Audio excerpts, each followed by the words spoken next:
ఇవాళ గోదావరి పరివాహక ప్రాంతాలు ఏ రకంగా సస్యశ్యామలమయ్యాయి, తాగు సాగునీరు, ఇది అనేక సందర్భాల్లో చరిత్రలో మనం చదువుకున్నది నేర్చుకుంది మాట్లాడుకుంటున్న విషయం. అలాంటి భగీరథ ప్రయత్నమే చేస్తున్నారు ఆంధ్రప్రదేశ్ ముఖ్యమంత్రి చంద్రబాబు నాయుడు. ఇప్పటికే పోలవరం 2027 డిసెంబర్ నాటికల్లా పూర్తి చేసి నీళ్లు ఇవ్వాలి అనేది ఆలోచన చాలా వేగవంతంగా పనులు పూర్తవుతున్నాయి కూటమి ప్రభుత్వం అధికారంలోకి వచ్చాక. గత 5 ఏళ్ల జగన్మోహన్ రెడ్డి ఉన్నప్పుడు దాన్ని పోలవరాన్ని పడకేయించాడు, ఇవన్నీ మనకు తెలుసు. సరే, ఇవాళ కూటమి ప్రభుత్వం మళ్ళీ అధికారంలోకి వచ్చిన తర్వాత యుద్ధ ప్రాతిపదికన పనులు చేస్తున్నారు. ఆయన టైం లైన్స్, డెడ్ లైన్స్ పెట్టుకుని పనిచేస్తారు కాబట్టి దాదాపుగా అది పూర్తయిపోతుంది ఆ సమయానికి. కానీ ఇప్పుడు చర్చ దాని గురించి కాదు. పోలవరం గోదావరి బనకచర్ల ప్రాజెక్టు అంటే గోదావరిలో వరద నీరు వృధాగా పోతున్న వరద నీరు వేల టీఎంసీలు వృధాగా పోతుంది. దాంట్లోంచి కొంతమేర ఛానలైజ్ చేసుకోవడానికి ఒక 200 టీఎంసీల నీరు ఛానలైజ్ చేసుకుంటే, ఆ ప్రాజెక్టు కనుక లింక్ ప్రాజెక్టు కట్టుకుంటే ఎప్పటి నుంచో కరువు సీమగా ఉన్న రాయలసీమకు రతనాల సీమగా మారడానికి, సరే అది అతిశయం, రతనాలు వజ్రాలు పక్కన పెట్టినా కూడా వాళ్ళకి 80 లక్షల మందికి పైగా తాగునీరు ఇవ్వడానికి, లక్షల ఎకరాలకు సాగునీరు ఇవ్వడానికి, అవసరమైతే తెలంగాణకు కూడా నీరు ఇవ్వడానికి ఆ స్థాయిలో, అంటే ఇదొక బాహుబలి ప్రాజెక్టు. ఒకటి గ్రావిటీ, రెండోది లిఫ్ట్. ఆ ఇరిగేషన్ పద్ధతుల్లో ఒక పెద్ద ప్రాజెక్టుకి, బృహత్తరమైన ప్రాజెక్టుకి రూపకల్పన చేస్తుంది ఆంధ్రప్రదేశ్ ప్రభుత్వం. అయితే దీనికి మొదట్లోనే కొంత ఏదో ఆదిలోనే హంసపాద్ అంటాం కదా, అలా కొంత అభ్యంతరాలు వ్యక్తమవుతున్నాయి.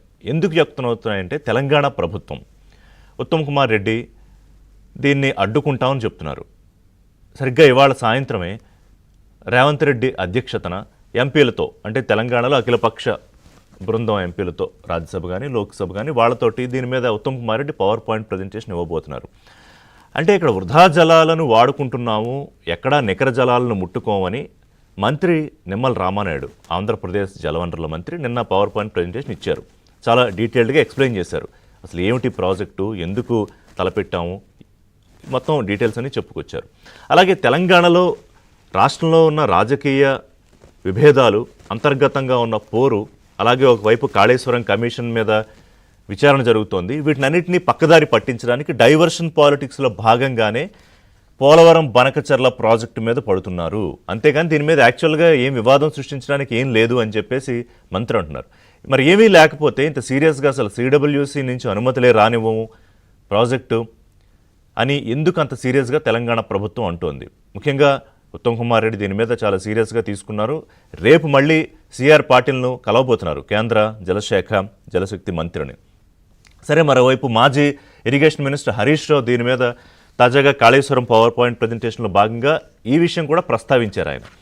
మరి వృధాగా పోతున్న నీటిని వాడుకుంటే తెలంగాణకు అభ్యంతరం ఏమిటి? కేవలం రాజకీయపరమైన ఆలోచనలతోనే ఈ ప్రాజెక్టును అడ్డుకునే ప్రయత్నం చేస్తున్నారు చంద్రబాబు నాయుడు. కాళేశ్వరం కానివ్వండి, ప్రాణహిత చేవేళ్ల ఏదైతే కొనసాగింపు ప్రాజెక్ట్ అని చెప్తున్నారో, ప్రస్తుతానికి వివాదాల సుడిగుండంలో ఉందో కాళేశ్వరం కానివ్వండి, మిగతా తెలంగాణ ప్రాజెక్టుల విషయంలో నిబంధనలు అటు ఇటుగా ఉన్నా కూడా మేము అభ్యంతరం చెప్పలేదు. ఎందుకంటే చంద్రబాబు నాయుడికి 2 తెలుగు రాష్ట్రాలు, 2 కళ్ళు, ఆయనకి తెలంగాణ ప్రయోజనాలు కూడా కావాలి కాబట్టి మేమేం అభ్యంతరం చెప్పలేదని మంత్రి అంటున్నారు. మరి వాళ్ళు ఎందుకు అభ్యంతరం చెప్తోంది? తెలంగాణ వాటాను ఏమన్నా పట్టుకెళ్ళిపోతుందా ఆంధ్రప్రదేశ్?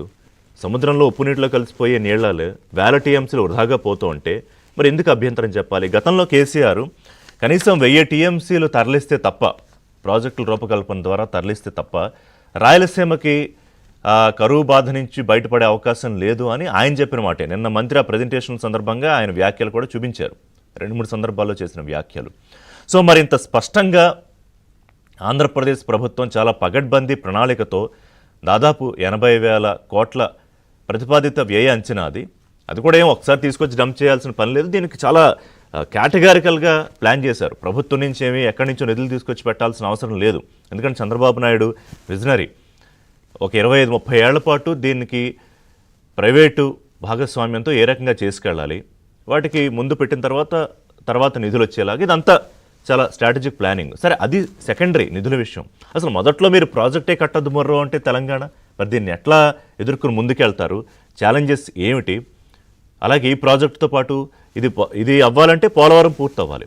ఎందుకంటే దీనికి పోలవరం పూర్తయిన తర్వాత ఆ గోదావరి వరద జలాలు పోలవరం రిజర్వాయర్ నుంచి, అక్కడి నుంచి ప్రకాశం బ్యారేజ్కి, అక్కడి నుంచి బొల్లాపల్లి జలాశయానికి, అట్నుంచి బనకచర్ల కాంప్లెక్స్కి. It's very beautiful project. మరి దీనికి అవాంతరాలను ఎలా ఎదుర్కొని ముందుకెళ్తారు ఏమిటనేది మాట్లాడదాం. నిమ్మల రామానాయుడు గారు ఆంధ్రప్రదేశ్ జలవనరుల మంత్రి ఇవాళ